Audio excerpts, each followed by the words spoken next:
16장 다음에 할까요? 앞에 하다가 안 한 부분이 많이 있는데.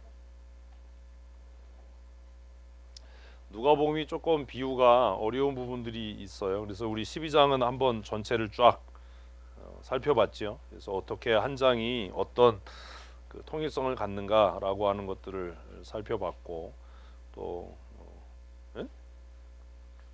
14장에서도 우리가 그 잃어버린 영혼에 대한 하나님의 마음이라고 하는 것들을 어떻게 설명하고 있는지 하는 것들을 또 살펴보았습니다. 그래서 이 아들의 비유가 마지막에 어려웠고, 또 16장에서 그 악한 청지기에 대한 비유를 통해서 무엇이 과연 지혜로운 삶인가라고 하는 것들, 우리는 가끔 살아가면서 눈앞에 보이는 효율성이나 명분에 이렇게 자꾸 마음을 빼앗기는데, 그래서 이 16장의 비유를 보면 정말 지혜로운 건 미래에 대한 이해예요. 미래에 대한 이해.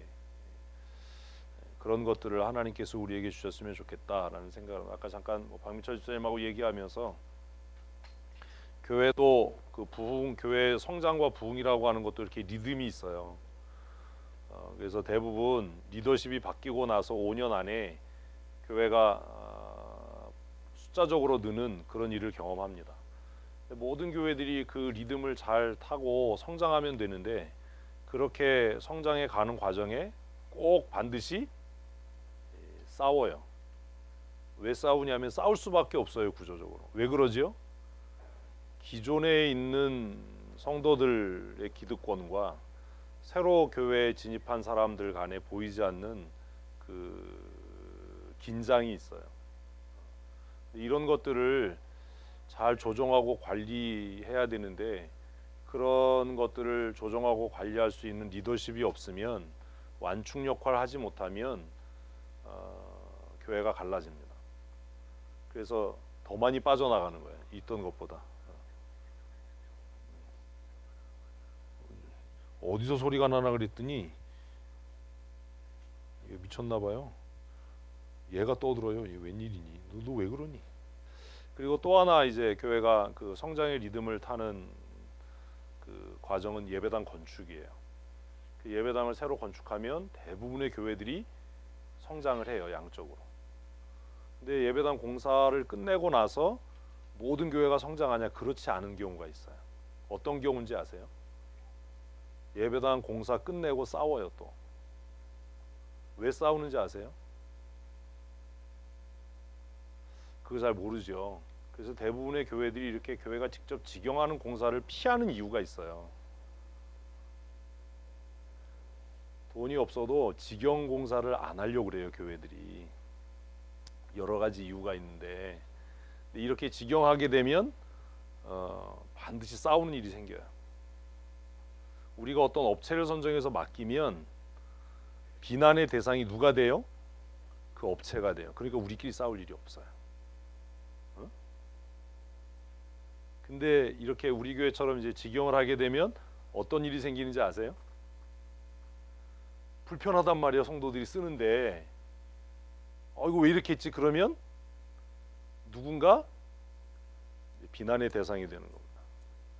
그리고 또 건축을 하는 과정에서 그런 것들이 이런 위험 요소가 있습니다. 지금 이렇게 좀 어려움이 있습니다. 이런 얘기를 성도들한테 안 한단 말이에요. 응? 다 공사가 끝났어. 공사를 할 때는 어떻게 하는 게 똑똑한 것 같아요? 성도들한테 얘기 안 하고 그냥 빨리빨리 합리적으로 그냥 결정을 그냥 빨리빨리 해서 빨리빨리 하는 게 현명한 것 같단 말이에요. 근데 그렇게 하고 나면 교회 안에 100명이면 100명, 200명이면 200명, 그 성도들이 다 생각이 다 다르거든요.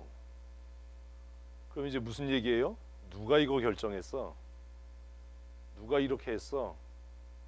그러면 반드시 싸워요. 그래서 제가 기회가 있으면 여러분들에게 시시콜콜하게 얘기하는 이유가 뭐냐 하면, 그런 긴장을 해소하는 거예요. 그러니까 이제 쉽게 예를 들면 그런 거예요. 지하에 이제 스프링클러 시설을 하는데 내려가 보지도 않잖아요, 여러분들. 설명도 안 한단 말이에요. 뭐 이런 거 설명 안 해. 근데 막상 딱 예배당에 이제 공사 다 끝나서 예배하러 갔는데 눈에 그게 걸리는 거죠. 예배 끝나고 다 한마디씩 하는 거예요. 뭐라고요? 왜 스프링클러 시설 이렇게 했어? 야, 목사님 머리 위에 막 스프링클러 헤드가 있고 이거 정신산만해서 예배가 되겠어? 이런 얘기하는 거예요. 그럼 별것도 아닌데 그것 때문에 어떤 일이 생겨요? 싸움이 생겨요. 그렇게 되지 않으려면 시시콜콜한 얘기를 다 해야 돼요. 좀 더디더라도. 근데 그걸 굉장히 가볍게 생각하는 거예요. 그래서 대부분 예배당 공사를 이렇게 자작으로 하면 꼭 어려움이 생겨요. 네, 그런 마음이 성도들에게 다 있거든요. 예배당 외관을 결정할 때도 어떤 사람은 벽돌 싸고 싶은 사람도 있고, 어떤 사람은 그냥 알아서 하겠지 이런 사람도 있고, 조금 세련되게 했으면 좋겠어, 아니면 조금 더 이렇게 좀 화사하게 했으면 좋겠어, 이런 생각들이 있어요, 없어요? 다 있잖아. 근데 지금은 말을 안 해. 그래서 내가 말하라고 그러는 거예요. 자꾸 말을 안 해. 그리고 다 끝난 다음에 뭐라고 그러는 거예요? 아씨 우중충하잖아, 아씨 왜 저래, 이러면 이제 일한 사람은 속상하고, 그러다가 이제 욱해가지고 한마디 하는 거죠. 누가 결정했어? 이러면 이제 결정한 사람만 이제 천하의 역적이 되는 거예요. 근데 그런 것들을 잘 극복하고 교회가 그런 갈등의 요소를 배제하고 이 리듬을 잘 타면 예배당 공사가 끝나면 그냥 자연적으로 한 3-40명은 늘어요. 그냥 지금 우리 교회가 교회 짓고 있다는 거 춘천 시내가 다 알아요. 에? 다 알아요. 그리고 그 사람들이 어떤 생각해요? 지으면 그 교회 갈까 이 생각을 한다고. 지금 그 공사 끝나면 한번 그 교회 가볼까, 그 교회로 나갈까, 그 교회 등록할까, 이런 생각을 한다고요. 근데 그래서 왔는데 공사 끝나자마자 이제 열심히 싸우는 거야. 이제 교회가 또 다른 위기를 맞이하는 거. 그래서 이런 것들을 잘 관리해야 돼요. 이런 게 쉽지 않은 거죠. 공사하는 건 별로 어렵지 않아요. 제가 여러 번 얘기했잖아요. 예배당 짓고 나서 커튼 색깔 가지고 싸운다, 바닥에 카페트 색깔 가지고 싸운다. 그 남 얘기 같지요? 그런 일이 분명히 있을 거예요. 그래서 자꾸 협의하고 의견을 묻고, 그래서 성도들이 주인이니까 여러분들이 원하면 더디더라도, 또 그것이 힘들더라도 고쳐가고 맞춰가고, 그래서 불만의 요소를 줄여가지 않으면, 완전히 제거는 안 돼요. 줄여가지 않으면 공사 끝난 다음에 정말 더 어려운 상황을 맞을 수도 있습니다. 일한 사람은 열심히 하잖아요. 또 최선을 다해서. 그럼 더 섭섭하잖아요. 내가 하느라고 열심히 했는데 어떻게 말을 그렇게 해? 이러면 이게 감당이 안 되는 거거든요. 그래서 여러 가지로 다시 생각하는 거예요. 이렇게 하면 어떨까? 저렇게 하면 어떨까? 이런 부분은 어떨까? 그런 고민들을 좀 하셔야 되는 거예요. 그래서 지난번에 식당 안 갑니다 이랬다가 제가 야단 맞고 다시 갑니다, 의견을 다시 듣는 거죠. 그럼 어떻게 할까요? 이제 마무리 단계니까 여러분 입을 다물고 계시면 안 돼요. 지금 입을 다물면 언제까지 입을 다물어야 돼요? 죽을 때까지 다물어야 돼. 지금 말을 안 하면 죽을 때까지 말을 하지 말든지, 말을 할 거면 지금 얘기를 해서 그게 반영이 돼야 돼요. 왜냐하면 이런 거잖아요. 내가 집주인이에요. 내 집을 지어요. 그럼 누구 맘대로 해요? 내 맘대로 하잖아요. 제가 늘 얘기하잖아요. 교회 주인은 누구예요? 여러분이에요. 그럼 이 건축은 어떻게 해야 돼요? 여러분 뜻대로 해야 돼요. 근데 공사할 땐 그렇게 안 한단 말이죠. 이게 빠르니까, 이게 합리적이니까, 이걸 뭐 다 얘기를 해, 그냥 뭐 우리가 결정해서 하면 되지, 이렇게 해요. 그런데 막상 이제 들어가서 쓰는 사람이, 주인이 마음에 안 들어요. 우리가 헌금해서 지었는데, 이러면 문제가 생겨요. 그러니까 제가 늘 말씀드리고, 제가 그냥 어쨌든 하루 공사 끝나면 이렇게 카페에 지금 사진이나 올리려고 하는데 저도 여러 가지 신경 쓰느라고 그걸 못 하는데, 그런 일을 하는 이유가 뭐냐면, 그렇게 사진이 올라가고 제가 설명드리고 예배당에 스프링클러가 세로로 지나가서 천장이 좀 정신 없어질 것 같아요 라는 이야기를 미리 드리는 이유는, 에? 이걸로 뭐 하지 마라? 문제 삼지 마라. 아니, 싸우지 마라. 문제 삼지 마라. 얘기했으니까. 내가 잘못했다. 내가 소방 설계를 먼저 봤어야 되는데, 또 소방 설계를 하는 과정에서 배관을 이렇게 넣으라고 지시를 했어야 되는데 그 지시를 안 한 게 우리 잘못이니까 업자는 자기 공사하기 편하게 했을 거 아니에요. 그죠? 그 소방 설계 도면을 제가 확인을 안 한 거예요. 그 소방 설계 도면을 확인을 하고 이거 고쳐라. 돈이 더 들어가더라도 고쳐라. 왜요? 우리는 그냥 빌딩을 짓는 게 아니라 뭘 짓는 거예요? 교회를 짓고 있는 거잖아요. 근데 그 건물이 교회로서 부적합하면 우리는 헛짓하는 거잖아요. 그런 것들에 대한 고민을 지금 하는 거예요. 우리는 그냥 빌딩을 짓는 게 아니에요. 십자가 탑 안 달고 한다고 해서 이게 그냥 빌딩이 아니라 우리는 교회를 짓는 거예요. 교육하기에 편하고 예배하기에 편하고 예배하기에 합당하고, 그 고민을 해야 되는 겁니다. 유동인구를 늘리고 지역사회에 활력을 주기 위해서 3층 4층을 임대하지만 우리는 예배당을 짓는 거지 상가 건물을 짓는 게 아니에요. 자칫 잘못하면 어떤 일이 생길 것 같아요? 남이 지어놓은 건물에 교회가 새드는 꼴이 될 거예요.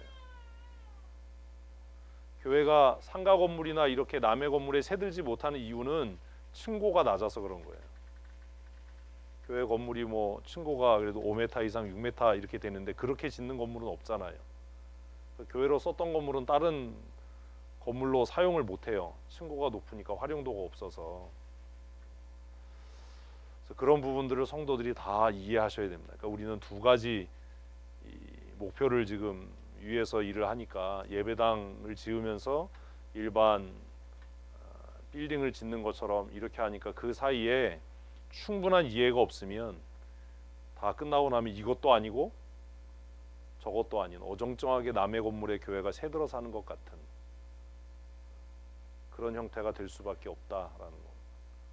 그런 부분도 이해하시고 이제 마무리 단계로 이렇게 내부 공사 단계로 진행을 하니까 관심을 가지시고 필요한 부분들은 요청하시고 또 수정이 필요한 부분들은 요구하셔서 좀 시간이 걸리고 또 부가적인 비용이 지불되더라도 여러분들의 마음이 불편하지 않도록, 또 예배당으로 사용하는데 불편함이 없도록 그렇게 하셔야 합니다. 그러지 않으면 제가 예언하는데 공사 끝나고 다툼이 생겨요. 반드시. 그런 부분들 잘 이해하시고 그런 일이 생기지 않도록, 누군가 비난의 대상이 되지 않고 그것 때문에 교회가 또 하나님이 주시는 그 부흥의 리듬을 깨버리는 어리석은 일을 하지 않도록. 이미 우리는 했거든요. 한참 막 이렇게 성장해 갈 때 그걸 확 그냥 정리를 못해서, 어찌 보면 지금 이제 40 이상 50대 된 분들에게는 우리 교회가 부흥할 수 있는 마지막 기회예요. 예배당 건축하는 게 효율적이고 합리적인 거 필요 없어요. 싸우지 않아야 돼요. 아무리 효율적이고 합리적으로 공사해놓고 싸우면 끝나는 거예요. 나 마음에 안 들어 이래버리면 끝나는 거예요. 진짜 교회는 그런 거잖아요. 막말로 성도들이 건축원금 안 하면 어떻게 할 거예요? 그 재원을 어디서 마련할 거예요?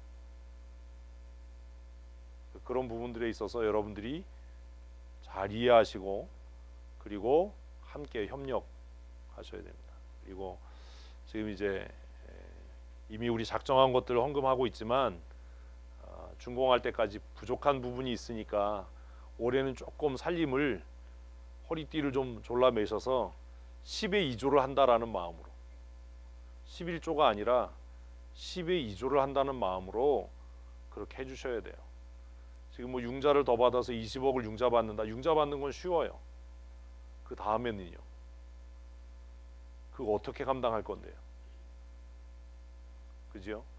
그러니까 우리 건축하는 동안에는 조금 외식하는 거나 사사로운 것들을 좀 지출을 줄이시고 10의 2조를 한다라는 마음으로 11조는 그냥 우리가 하나님과 약속한 거니까 하고 그 나머지 10의 1조는 건축을 위해서 특별히 우리가 적금 들고 뭐 이런 것도 하지만 여러분들이 자발적으로 그 일들을 감당해 주시면 교회가 나중에 이 빚을 채무를 변제하느라고 어려움 당하지 않고 변제 기간도 짧게 줄이고 또 교회가 하나님의 은혜로 더 든든히 서가고 부흥하게 되는 그런 은혜를 누릴 거라고 생각을 합니다. 앞으로 몇 년 동안 조금 우리 허리띠를 졸라매고 그런 희생을 할 각오도 없었다면 시작도 하지 말았어야 되는 거예요. 말로만이 아니라 허리띠를 좀 졸라매고 10의 2조를 한다라는 마음으로 교회 주인으로서의 역할 잘 감당할 수 있는 그런 은혜도 하나님께서 우리 모두에게 주셨으면 좋겠습니다. 늘 건축을 위해서 기도할 때마다 쓰고도 남음이 있게 해주십시오라고 기도하는데 하나님께서 우리 모두에게 그렇게 후하고 넉넉한 마음을 주셔서 우리가 함께 헌신해서 능히 감당할 수 있는, 그리고 저 공사 끝나고 나면 여기도 좀 손을 대야 되거든요. 그런 것들도 좀 생각을 해야 됩니다. 여기도 일단 이 하우스 철거하고 주차장이 모자라니까 여기도 주차장 공사를 일단 해야 돼요. 그러려면 또 부대 비용이 또 들어가니까 그런 생각도 좀 하시고 몇 년 동안만 우리 좀 절제하고, 그리고 또 하나님께서 정말 은혜를 주셔서 교회가 양쪽으로도 부흥하면 그때는 채무를 변제하는데 전혀 어려움이 없겠죠. 이것 위해서 기도해 주시고 3층 4층 그 세입자 구하는 것 위해서도 기도해 주셔야 됩니다. 지금 춘천 다니면 비어 있는 건물 많잖아요. 임대 얼마나 많이 붙어 있어요. 좀 신축 건물이고 주차장이나 접근성이 좀 좋아서 유리하지만 여기가 사실 시내 한복판이잖아요. 언덕 조금 올라와서 그렇지. 좋은 세입자가 들어올 수 있도록 위에서 기도해 주시고, 한 층이 대략 100평 정도 되는데 한 층을 한 사람이 다 사용할 수 있도록 그렇게 좀 기도해 주십시오. 이게 또 나누려면 또 복잡해져요. 칸 나눠야 되고 뭐 전기 가스 분리해야 되고 이러니까 그냥 3층 한 층을 한 사람이다, 4층 한 층을 한 사람이다, 아니면 3, 4층을 다 한 사람이다, 이렇게 관공서나 뭐 이런 게 들어오면 그러면 우리도 임대하는데 훨씬 신경 많이 안 써도 되고 관리하는 데도 유리하고 또 장기적으로 그렇게 들어올 수 있는 세입자가 생겨질 수 있도록 기도하실 때 좀 구체적으로 이렇게 기도해 주셔서 건축 이후에 채무를 변제하는 데 어려움이 없도록 해주시고, 또 유동인구들이 좀 들어서 교회가 자연스럽게 전도하는 일들에 쓰여질 수 있도록 기도하실 때 함께 기도해 주셨으면 좋겠습니다. 어쨌든 여러분들이 쾌적하게 예배할 수 있도록 저는 1층 그 지하 예배실하고 우리 교육관으로 사용할 2층 공간 늘 고민하고 또 생각을 하는데 좋은 아이디어 있으면 말씀해 주시고, 또 아름답게 이렇게 내부 인테리어가 된 교회들이 있으면 말로 하지 마시고 사진을 좀 찍어 오든지 마감재가 무엇인지를 좀 확인해서 말씀해 주시면 그런 것들이 잘 적용될 수 있도록 노력을 하겠습니다. 저도 몇몇 교회들을 좀 앞으로 돌아보고 그리고 교회 내부 공사를 어떻게 했는지 좀 살펴보려고 합니다. 최대한 좀 공사비를 줄여야 되겠지요. 지금 이제 인테리어 하면서 공사비가 많이 들어갈 텐데 저렇게 예배당 신축하면 음향시설만 5천만 원에서 한 1억 정도 들어가요.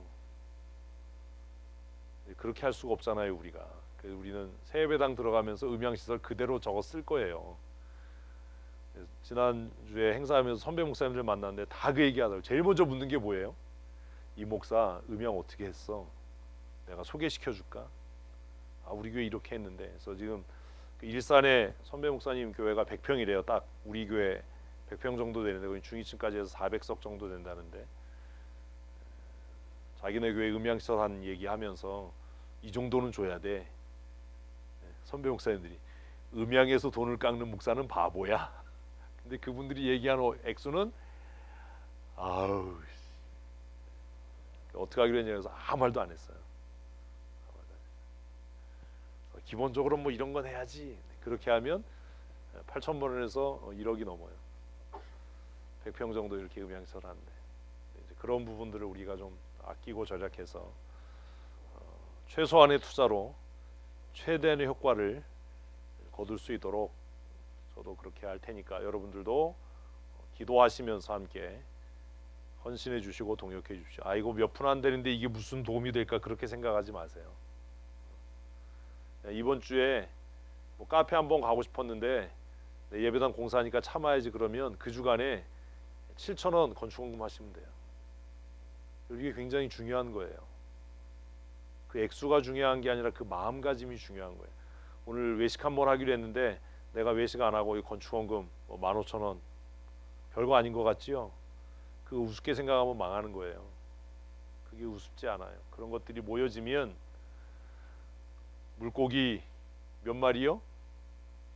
물고기 2마리, 보리떡 5개가 남자만 5,000명을 먹이고 남았던 것들을 우리가 안다면 이거 뭐 얼마 된다고 이거 아주 쪼잔하게 그래 이렇게 말씀하시지 마시고 한 주간 우리 보내면서 커피 한 잔 덜 마시고 외식 한번 덜 하고 그것들 아끼고 모아서 예배당을 건축하는 일에 힘을 모을 수 있었으면 참 좋겠다 라는 생각을 합니다.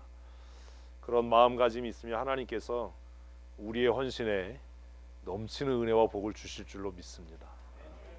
그렇게 하셔서 좀 어려움 없이 공사가 잘 진행될 수 있도록 하십시다. 13장 하자고요? 13장 했는데 14장 하자고요? 왜 이렇게 14장도 했어요? 이거 안 오신 분들이 그러는 거야. 이게 빠진 사람들이 13장 16장이요? 16장도 했는데 앞에. 자 이제 우리가 3월 달부터 다시 성경 공부를 하는데 정말 중요한 건 성경 해석이에요.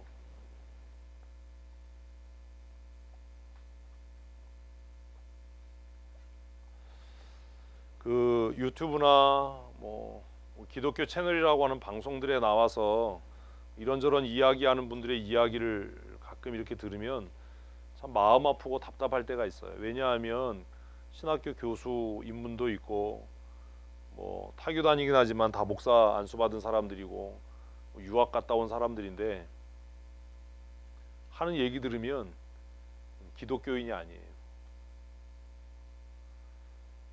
참 속상할 때가 있고 겁날 때가 많아요.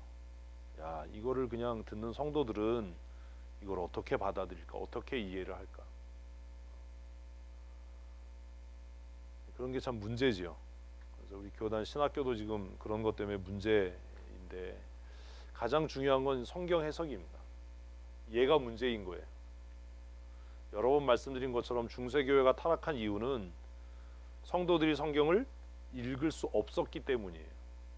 왜요? 라틴어로 쓰여져 있었으니까요. 성경이 너무나 비쌌으니까요. 그래서 성도들이 성경을 가질 수가 없었어요. 종교개혁이 일어난 개혁교회, 개신교회라고 하는 것들이 발원하게 된 가장 큰 원인 중에 하나는 정말 하나님은 역사를 통해서 일하신다라는 생각을 하게 되는데 그게 금속활자의 발견입니다. 금속활자. 금속활자가 왜 종교개혁에 큰 영향을 끼쳤냐? 아무리 성경을 모국어로 번역하면 뭐해요? 그걸 뭐 할 수 없다면, 대량으로 출판할 수 없다면 그게 무슨 효과가 있겠어요? 근데 활자가 만들어져서 모국어로, 영어로, 독일어로 번역된 성경들이 대량으로 인쇄되기 시작했어요. 그러니까 값싸게 성경이 보급이 되는 겁니다. 그리고 모국어로 된 성경을 성도들이 읽기 시작하면서 사람들의 생각이, 세계관이, 가치관이 바뀌기 시작한 거예요. 그게 개혁교회, 개신교회의 폭발적인 성장과 부흥의 원동력이 됐습니다. 근데 시간이 지나가면서 다시 성도들이 성경을 읽지 않는 겁니다. 너무 바쁘거든요. 너무 많은 오락거리가 있거든요. 예전에는 놀 게 별로 없었어요. 놀 게 별로 없으니까 뭐 해요? 해지면 자요. 그래서 애만 낳아요. 지금 왜 애를 안 낳아요? 해줘도 밟잖아요. 어? 늦게까지 할 게 많잖아요. 웃지도 않아. 예전에는 할 게 없으니까 책 읽는 게 그냥 소일이었어요. 그 예전에는 취미가 뭐예요? 그럼 뭐예요? 다 독서 아니면 음악 감상. 독서가 어떻게 취미냐 이씨. 어? 독서가 취미예요. 근데 지금은 취미가 뭐예요? 그러면 너무 많은 것들이 있어요. 저 누가 저한테 뭐 취미가 뭐예요? 그러면 저는 뭐 독서가 취미예요 이런 얘기 안 하잖아요. 저 바이크 타요. 사진 찍는 게 취미예요. 이런 얘기하죠. 음악 듣는 것도 사실 취미가 아니잖아요. 이제는 음악 다방 다 없어졌잖아요. 저 어렸을 때는 음악 다방 많았거든요. 서울에도. 응? 음악 다방. 가면 누가 있어요? 오빠가 있어요. 오빠. 신청곡 써서 내면 오빠가 머리. 저도 짧지만 명동에서 DJ를 했던 적이 있어요. 저는 뭐 이렇게 그 팝송이나 이런 데가 아니라 고급 경양식집에서 그 클래식 DJ 했었어요. 클래식 DJ는 너무 좋아요. 왜요? 말이 필요 없어. 말이 필요 없어. 그냥 누구의 뭡니다 그러고 그냥 올려놓으면 그냥 30분 노는 거예요. A면 다 돌아갈 때까지. 얼마나 좋아요. 며칠 하다 잘렸어요. 안 나갔어요. 왜 안 나가냐면 주일에 또 나오라고 그래가지고 주일에 뭐 경양식집이 닫을 수는 없잖아요. 때려쳤어요. 그때 욕 직사게 먹었는데. 성경 해석이 되려면 먼저 성경을 읽는 훈련을 하셔야 됩니다. 큐티가 안 되고 해석이 안 되는 이유는 성경을 제대로 읽지 않기 때문이에요. 왜 성경이 안 읽어지냐? 말씀드린 대로 선입견 때문이에요. 안다. 내가 이 내용 알아. 그리고 성경을 통해서 아는 것이 아니라 설교를 통해서 주워 들은 생각들이 너무 머릿속에 확 박혀 있는 거예요. 그래서 이건 이거야 라고 하는 답이 먼저 있어요. 근데 본문 읽어보면 그 얘기가 아닐 때가 많거든요. 그러니 이제는 성경을 해석하기 위해서 우리가 해야 될 게 뭐예요? 성경을 일단 통독하는 훈련들을 하셔야 됩니다. 흐름을 알기 위해서요. 흐름을 알기 위해서. 제가 이제 신구약 다 끝내고 오늘 다시 창세기 읽기 시작해서 지금 25장까지 읽었어요. 오늘 주일에 틈틈이 앉아서 그냥 읽는 게 아니라 문단 나누면서 읽거든요. 올해 하여튼 6번 이상 한번 읽어보려고 그래요. 예전에는 뭐 그거보다도 더 많이 읽었는데 그때는 뭐 학교 다닐 때니까 성경에 목을 메고 그냥 살았으니까. 그리고 읽을 때 어떻게 읽어야 돼요? 아주 자세하게 읽어야 돼요. 한 단어 한 단어. 문장의 구조를 보시면 이 훈련만 하면 대부분 다 해결돼요. 그리고 가장 중요한 건 질문하는 거예요. 질문. 뭐 하라고요? 질문. 그래서 우리 지금 하면서 누가복음 제가 질문하잖아요. 자꾸. 질문하면 여러분들은 놀라시죠? 나 그런 생각 안 했는데. 질문 자꾸 하셔야 돼요. 혼자 하면 안 되고 그룹으로 하시는 게 좋아요. 16장 하자고 그랬으니까 16장 첫 번째 그 불의한 청지기 얘기는 끝났죠. 13절까지. 그죠? 그래서 이 불의한 청지기의 이야기를 한 이유가 뭐냐면 예수님께서 그 얘기하시는 겁니다. 지금 이 이야기가 왜 시작된 거예요? 세리와 죄인들이 예수님께 나와서 말씀을 들었어요. 근데 그걸 보고 바리새인들이 기분이 나빴던 거지요. 그래서 예수님께서 바리새인들 들으라고 비유를 시작하신 겁니다. 그래서 앞에 두 개는 잃어버린 자를 찾는 기쁨, 잃어버린 양 한 마리, 잃어버린 드라크마 하나를 찾았을 때 그 기쁨이 얼마나 크냐라는 거예요. 그리고 가장 강력한 비유가 뭐였어요? 집 나간 아들을 기다리는 아버지의 마음. 집 나간 아들을 기다리는 아버지의 마음. 근데 우리는 이걸 주일학교 때부터 어떻게 배웠냐 하면 탕자 이야기, 그것도 돌아온 탕자 이야기. 그래서 초점이 누구예요? 돌아온 아들에게 맞춰졌어요. 저도 주일학교 때 또 부흥회 때 부흥 강사 목사님을 통해서 이 본문에 대한 말씀을 들으면 꼭 초점은 어디에? 돌아온 아들의, 이 집 나간 아들의 초점이 맞춰져 있어요. 그래서 뭐 하나님 떠나면 개고생이다 뭐 이런 이야기하고 뭐 이런 이야기를 들었어요. 그때는 제가 성경을 안 읽었으니까 무척 감동이 됐어요. 그런데 이 성경을 읽다 보니까 이 주제가 아들이 아니네. 중심 인물이 누구예요? 아버지예요. 기다리는 아버지. 그래서 맨 처음에 이 중심이 아버지였네. 그리고 읽다가 또 의문이 생긴 거예요. 무슨 의문이요? 그러면 아버지는 왜 찾아 나서지 않았는가? 주인공이 아버지였던 거예요. 집 나간 아들이 아니라. 그러니까 이 비유의 제목은 돌아온 탕자가 아니에요. 그럼 제목이 달라져야죠. 지금도 여러분은 우리는 이거를 읽으면서 뭐라고 이야기해요? 뭐 돌아온 탕자 비유 이러면 안 된다라는 거예요. 아버지의 마음인 거예요. 그래서 아버지의 마음으로 다시 읽다가 보니까 두 가지 이제 질문이 생기는 거예요. 왜 아버지는 둘째 아들이 유산을 나눠달라고 했을 때 거부하지 않았을까? 왜 그랬을까? 왜요? 이런 게 고민이 돼야 되는 거예요. 거부하지 않는 아버지의 마음이 사실은 누구의 마음이에요? 하나님의 마음이에요. 아버지는 왜 거부하지 않죠? 왜 그러지요? 하나님은 우리가 범죄할 때, 낙심할 때 왜 침묵하시지요? 네? 이런 고민을 하게 되면 답을 얻게 돼요. 하나님이 어떤 분인지.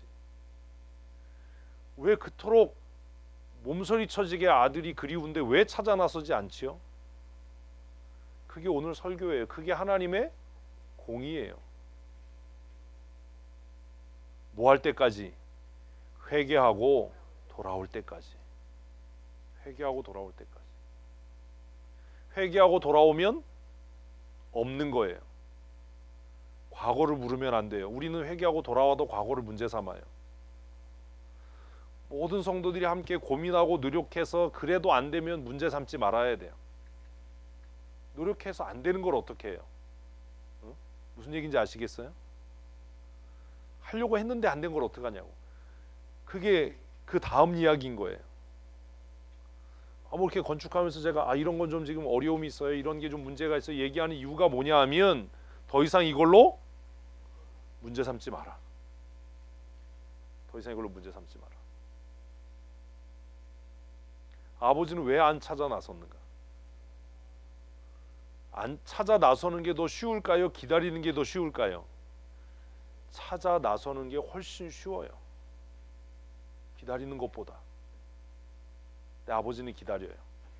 그리고 돌아오니까 과거를 묻지 않는 겁니다. 그가 회개하면 과거는 다 지나간 겁니다. 근데 문제는 이제 집에 있었던 아들이죠. 그런데 아버지는 그 아들도 마다하지 않는 거예요. 그러니까 예수님이 이 비유를 통해서 세리와 창기들이 회개하고 돌아온 게 하나님의 기쁨이지만 그렇다고 해서 바리새인과 서기관 너희를 버린 건 아니다라는 이야기가 담겨 있는 겁니다.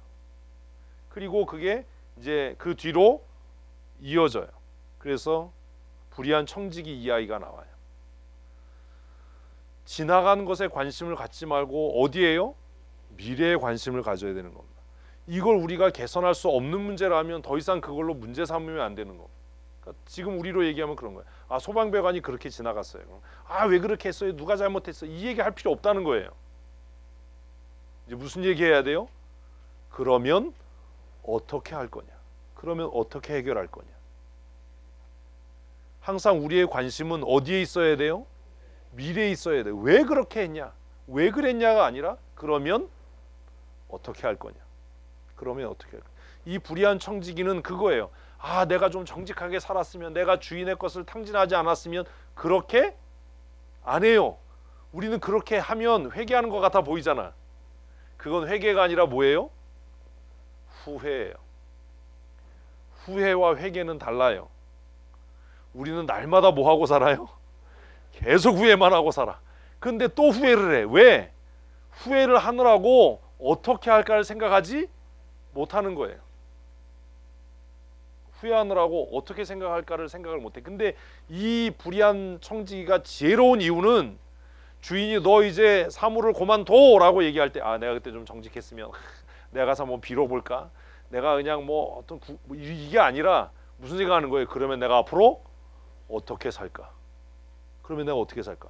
그러니까 문제를 만나자마자 관심이 어디에 있는 거예요? 미래에 있는 거예요. 이런 걸 배워야 되는 거예요. 그게 지혜로운 거예요. 우리가 안 되는 이유는 맨날 뭐 얘기해요? 과거 얘기해. 싸웠어. 응? 싸웠단 말이야. 부부싸움을 했어요. 치고받고. 그럼 우리는 무슨 얘기해요? 누가 잘못했냐를 따져. 항상. 근데 지혜로운 사람은 뭐라고 얘기해요? 그래서 앞으로 어떻게 할 건데? 그래서 앞으로 어떻게 할 건데? 헤어질 거야? 아니야? 그래서 앞으로 어떻게 할 건데? 이 생각을 해야 되는 거예요. 그래서 앞으로 어떻게 할 거냐? 왜? 지나간 건 아무리 따져봐야 해결할 수가 없잖아요. 고칠 수가 없잖아요. 그럼 앞으로 어떻게 할 건데? 만약 건축가들 그럼 앞으로 어떻게 할 건데? 돈을 그럼 2배로 쓰더라도 뜯어 고치십시다. 그럼 뜯어 고치면 되는 거예요. 아 그렇게 됐으니까 그냥 그런 실수하지 않도록 이제 잘 협의해서 합시다. 그러면 과거는 그냥 흘러가게 내버려 두는 거예요. 근데 우리는 꼭 문제 생기면 뭘 얘기해요? 네가 옛날에 그랬잖아.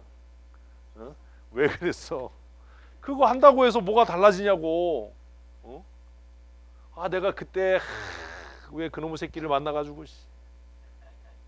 그런다고 뭐 달라지냐고. 어? 앞으로 어떻게 할 거냐. 미래에 대한 관심. 그리고 미래에 대해서 관심을 가진 것뿐만 아니라 해결을 하는 거지요.